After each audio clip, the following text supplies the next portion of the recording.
काली जेठानी की रोटी, गोरी देवरानी के चावल। ये दोनों बहू कहाँ पर हैं? मुझे कहीं दिखाई नहीं दे रही। आजकल ये दोनों ही पता नहीं कहाँ रहती हैं। निर्मला की आवाज लगाते ही शगुन और सलोनी दोनों उसके पास फौरन चली आती हैं। क्या हुआ माँ जी, अचानक से आपने इतनी जोर से आवाज लगाई? क्या कोई बात है क्या? हाँ बहू, ये मेरी सहेली सरस्वती है और ये उनके पति दुर्योधन है। ये आज पहली बार हमारे घर पर मुझसे मिलने आए हैं। जाओ तुम दोनों इनके लिए कुछ जल्दी से बनाकर ले आओ। ठीक है माँ जी, हम अभी जाकर लेकर आते हैं।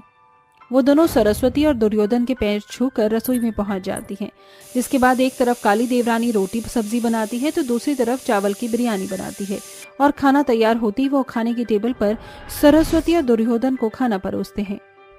वाह बहन जी, आपकी बहू के हाथों में तो जादू है, जादू। बहुत अच्छा खाना बनाया है। कई घर की रोटी खाई है, लेकिन आपके घर की रोटी तो बहुत ही मुलायम, स्वादिष्ट और बहुत ही अच्छी बनी है। और ये सब्जी भी अच्छी बनी है। किसने बनाई है? ये सब्जी रोटी तो मैंने बनाई है, बाकी ये चावल मेरी देवरानी ने बनाए हैं। अरे वाह निर्मला, तेरी बड़ी बहू तो बहुत अच्छा खाना बनाती है। तुम आगे भी ऐसे ही खाना बनाते रहना, हम दोबारा खाना खाने जरूर आएंगे। सरस्वती सलोनी को नेक के पैसे देती है, जिसके बाद शगुन ऐसे ही खड़ी रह जाती है, जिसके चलते वो अपने मन में सोचती है, मैंने इतने अच्छे चावल बनाए और किसी को पसंद नहीं आए। ऊपर से सारी तारीफ केवल मेरी काली कलूटी जेठानी के लिए ही जा रही है। शगुन कई समय से अपनी काली जेठानी सलोनी के साथ अच्छे से रह रही थी, लेकिन उस दिन उसे अपनी जेठानी से बहुत जलन होती है, जिसके चलते शगुन का बर्ताव अब अपनी काली जेठानी सलोनी के लिए बहुत ज्यादा बदल जाता है।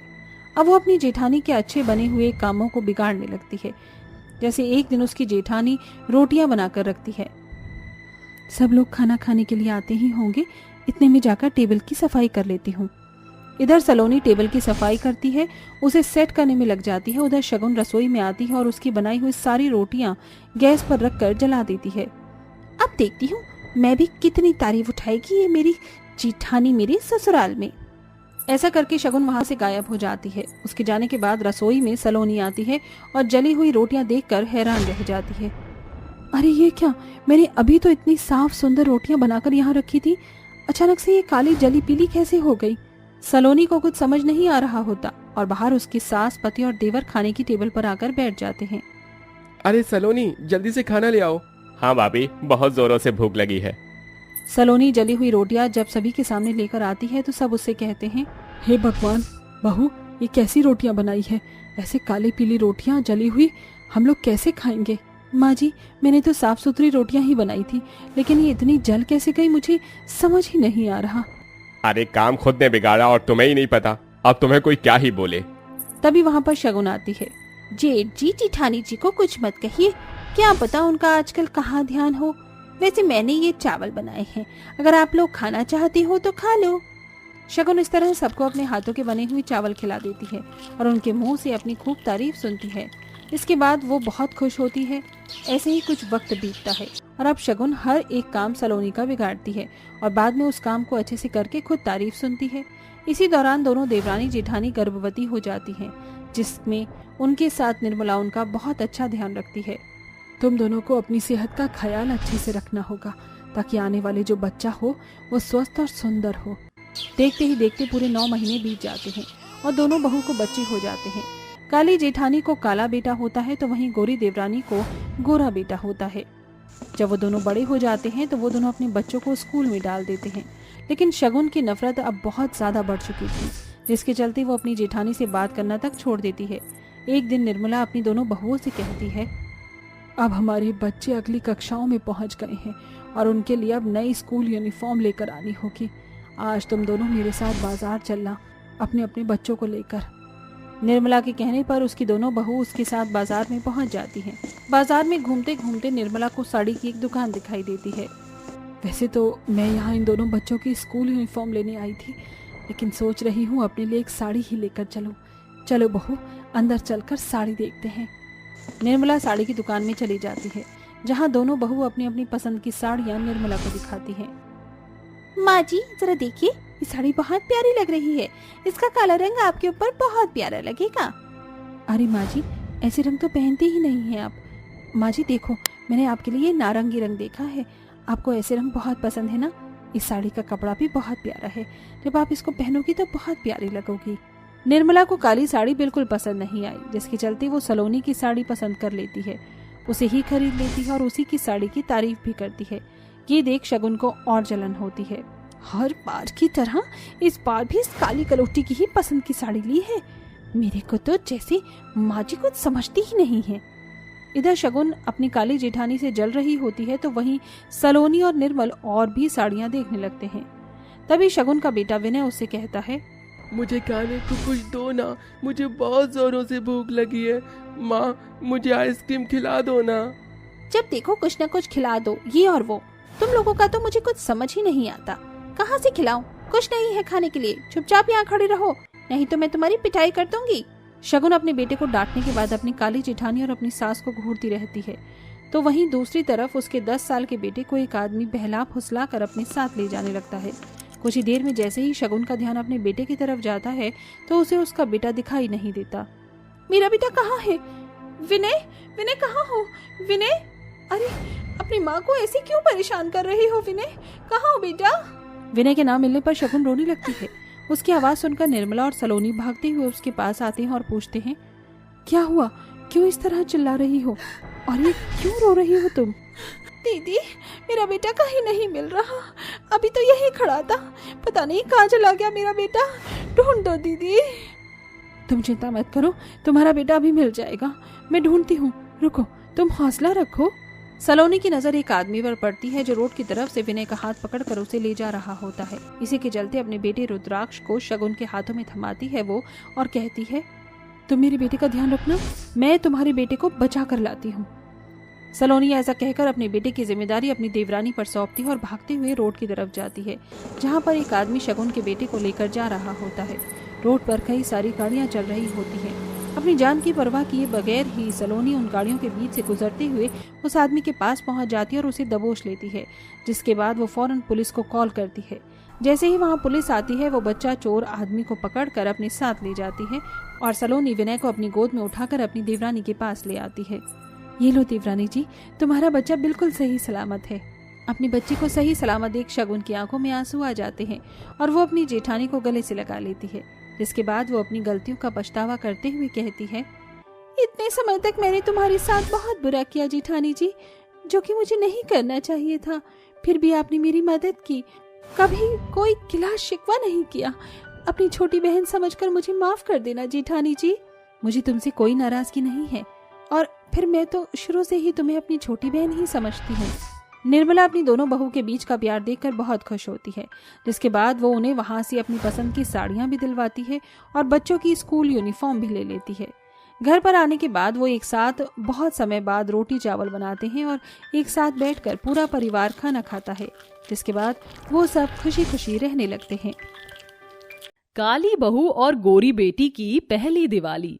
माला की एक गोरी बेटी और एक काली बहू थी और वह जल्द से जल्द अपनी बेटी की शादी करना चाहती थी।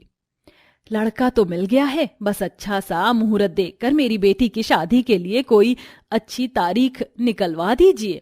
2 महीने तक कोई संजोग नहीं बैठ रहा है आपकी बेटी और उसके होने वाले पति का। मैं तो कहता हूँ 2 महीने तक आप रुक जाइए। माला ऐसा कहती ही है कि तभी उसकी समधन की कॉल आती है।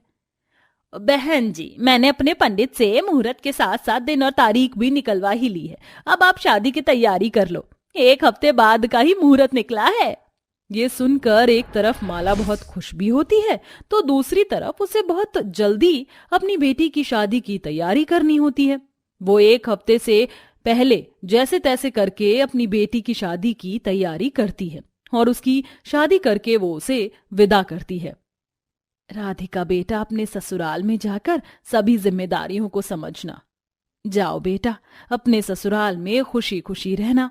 माला यहाँ से राधिका को विदा कर देती है। अपने ससुराल में जाने के बाद राधिका कुछ दिन तक तो खुशी से रह रही थी, लेकिन अचानक से उसके साथ एक बहुत बड़ी दुर्घटना होने वाली होती है। विनय जी, आज दशहरे का मेला लगा हुआ है, बहुत समय से मैं मेला घूमने नहीं गई, मुझे मेला घुमाने लेकर चलिए ना। अच्छा चलो ठीक है, मैं आज तुम्हें मेला घुमा कर लेकर आऊंगा।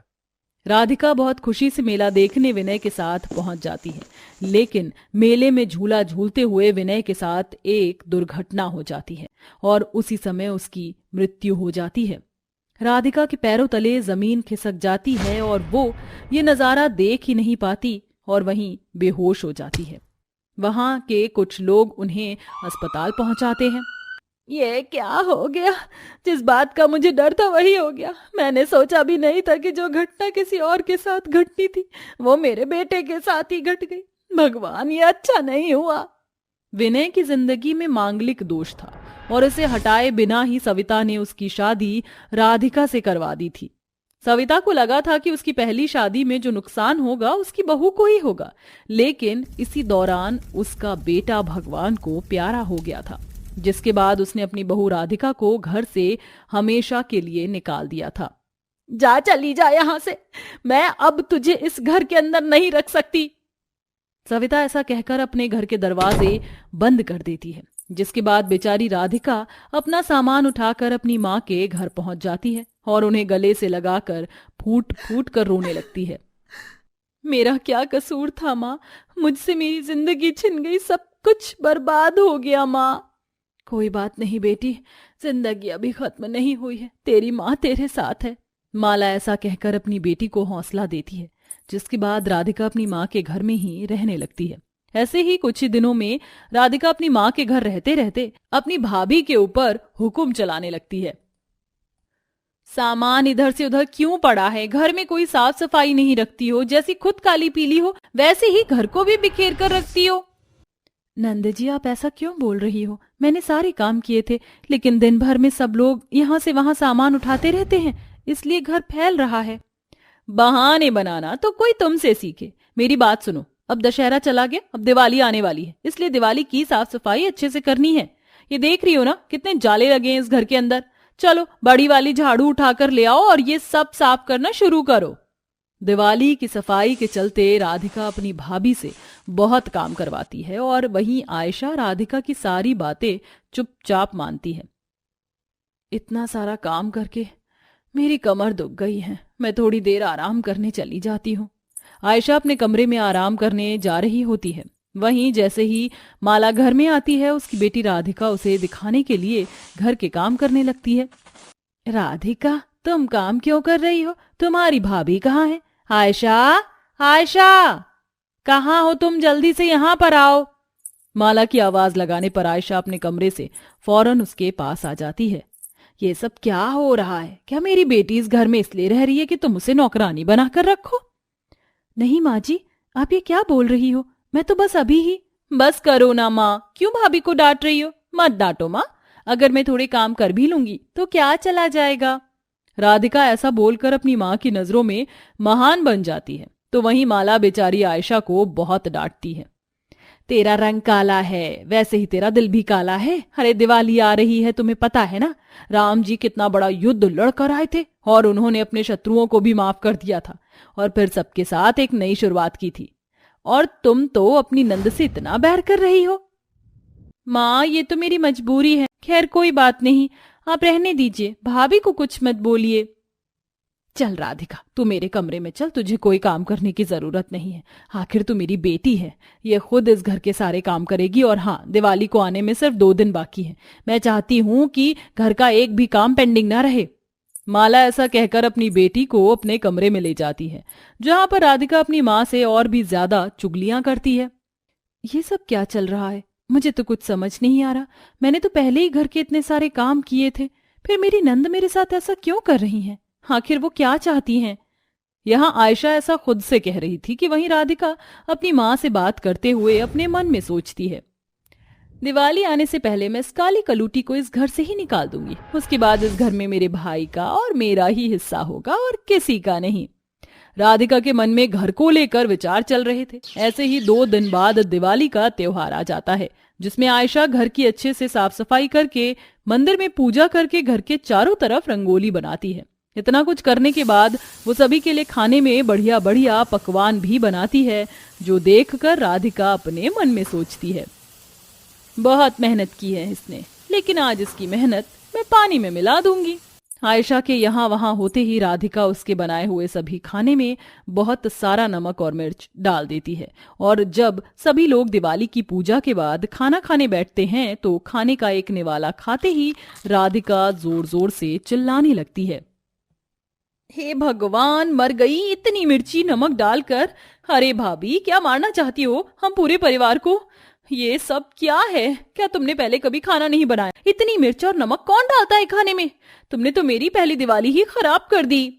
राधिका के ऐसा बोलने पर मयंक और माला भी खाने का निवाला खाते हैं जिसमें कि बहुत ज्यादा मिर्ची होती है। ये सब क्या है बहू? क्या सोचकर बैठी हो? सच बताओ, क्या चल रहा है तुम्हारे दिमाग में?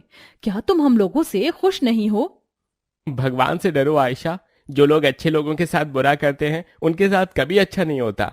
सही कहा आपने, लेकिन ये बात मुझे नहीं, अपनी बहन को कहो। जो वो मेरे साथ कर रही है, ऐसा करने से उनके साथ कभी अच्छा नहीं होगा। और अगर आप लोगों को मेरी बात पर विश्वास नहीं है तो इस वीडियो को देख लो। खाने में नमक और मिर्च मिलाते हुए की आयशा ने वीडियो बना ली थी, जिसके चलते राधिका का सारा सच बाहर आ जाता है। माँ जी, आप हमेशा बहू और बेटी में फर्क करती हो। आपको हमेशा अपनी बेटी सही लगती है, लेकिन ये देखो आपकी बेटी मेरे साथ क्या कर रही है। क्यों राधिका, क्यों? तुमने ऐसा क्यों किया? मुझे तुमसे ये उम्मीद नहीं थी।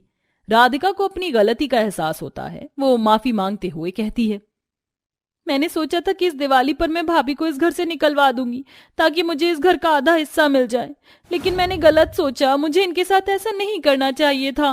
भाभी, मुझे माफ कर दो, मुझसे बहुत बड़ी भूल हो गई। पूरा घर तुम्हारा ही तो है राधिका, एक बार बोलती तो सही। और फिर तुमने ऐसा कैसे सोच लिया कि तुम्हें इस घर का हिस्सा नहीं मिलेगा? तुम तो इस घर की बेटी हो।